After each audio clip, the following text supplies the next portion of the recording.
Purse में पैसे भले ही ना हो, लेकिन एटीएम हमेशा मौजूद होता है। अब पड़ताल करेंगे आपके एटीएम कार्ड पर जारी होने वाले 5 लाख के दुर्घटना बीमा की। दावा है कि हर बैंक एटीएम धारक से बिना कोई पैसे लिए उसका दुर्घटना बीमा करता है, जो 5 लाख तक हो सकता है। तो चलिए पता लगाते हैं वायरल हो रही इस नई कहानी का सच क्या है।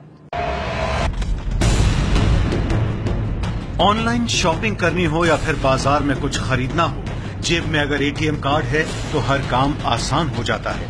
एटीएम तो हम सब इस्तेमाल करते हैं, लेकिन क्या आप जानते हैं कि इसका दुर्घटना बीमा भी होता है? सोशल मीडिया में तो कुछ ऐसा ही दावा किया जा रहा है। वायरल हो रहे इस मैसेज में लिखा है, आपका किसी भी बैंक में अकाउंट है और आप एटीएम का इस्तेमाल करते हैं तो बैंक ने आपका 25,000 से लेकर 5 लाख रुपए का दुर्घटना बीमा कराया है। बीमा योजना में बिना कोई राशि जमा किए विकलांगता से लेकर मौत होने तक के मुआवजे का प्रावधान है, लेकिन 95% एटीएम धारकों को इस योजना का पता ही नहीं है। दावा तो यह है कि बैंक के एटीएम का प्रयोग करने के 45 दिन के अंदर किसी व्यक्ति की मौत हो जाती है तो वो बीमा पॉलिसी के तहत मुआवजा पाने का हकदार होता है। इस योजना को शुरू हुए कई साल हो चुके हैं। सच जानने के लिए एबीपी न्यूज के कई दर्शकों ने हमें ये मैसेज भेजा है। एबीपी न्यूज ने वायरल हो रहे इस मैसेज की पड़ताल की तो सामने आया कि अलग अलग तरह के एटीएम पर तय मुआवजे का प्रावधान है। मतलब ये कि अगर आपके पास प्लेटिनम कार्ड है तो आपके कार्ड पर 2 लाख रुपए का दुर्घटना बीमा का प्रावधान है। अगर आपके पास क्लासिक कार्ड या फिर किसान डेबिट कार्ड है तो उस पर 50,000 रुपए की राशि तय की गई है। पीएनबी मित्र एटीएम कार्ड पर 25,000 रुपए का दुर्घटना बीमा होता है, जबकि मास्टर रक्षक प्लेटिनम कार्ड पर 5 लाख रुपए की बीमा राशि तय की गई है। दुर्घटना बीमा की यह प्रक्रिया क्या है और मुआवजा कैसे मिलता है, वो जान लीजिए।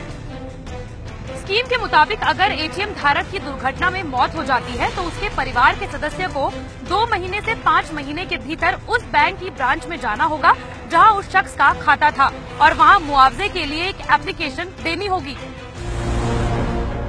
अगर आपके पास किसी एक बैंक में एक ही अकाउंट हो या फिर उस बैंक की दूसरी ब्रांच में भी अकाउंट हो तो भी मुआवजा आपको किसी एक एटीएम पर ही मिलेगा जिससे पैसे का लेन देन किया जा रहा हो।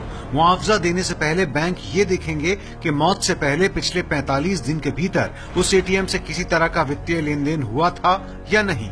बैंक में अकाउंट खुलने के बाद जैसे ही एटीएम आपको मिलता है, बीमा पॉलिसी लागू हो जाती है। बैंक की तरफ से बीमा करवाया जाता है जिससे एटीएम धारक की मौत होने के बाद परिवार को मदद मिल सके। शहर से लेकर गांव तक बहुत कम लोग ऐसे बचे हैं जो एटीएम का इस्तेमाल ना करते हों, लेकिन बड़ी संख्या में लोग एटीएम के दुर्घटना स्कीम के बारे में नहीं जानते। एबीपी न्यूज की पड़ताल में वायरल हो रहा ये मैसेज सच साबित हुआ है।